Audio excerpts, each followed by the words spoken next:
கோலி talk Kollywood news. Press meet. பத்திரிகையாளர்கள் மேல பாஞ்ச அமலா பால்.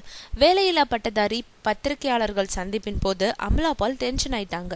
தனுஷ் தயாரிச்சு நடிச்சிட்டு வரோம் படம் வேலையில்லா பட்டதாரி. இந்த படத்தை புதுமுகம் வேல்ராஜ் இயக்குறாரு. இந்த படத்தின் மூலமா தனுஷோட முதலா ஜோடி சேர்ந்திருக்காங்க அமலா பால்.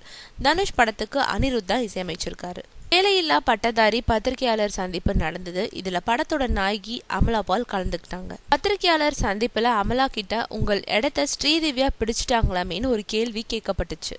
ஸ்ரீதிவ்யா பத்தின கேள்வியை கேட்டதுமே அமலா பாலுக்கு கோவம் வந்துருச்சு. உடனே அவங்க வேலையில்லா பட்டதாரி பத்தி மட்டும் கேள்வி கேளுங்க, வேற ஏதாவது கேட்டா எழுந்து போயிடுவேன்னு தெரிவிச்சாங்க. சமுத்திரகனி இயக்கத்துல ஜெயம் ரவியோட ஜோடி சேர்ந்து நடிச்சிருக்கோம் நிமிர்ந்து நெல் படத்தை அமலா பால் பெருசும் எதிர்பார்க்கிறாங்கன்றது குறிப்பிடத்தக்கது. அமலா பால் விஜய் நடிச்ச தலைவா படம் ஹிட் ஆகும், நான் கோலிவுட்டோட நம்பர் 1 நடிகைலான்னு நினைச்சாங்க. ஆனா அவங்களோட நினைப்புல மண் விழுந்துடுச்சு.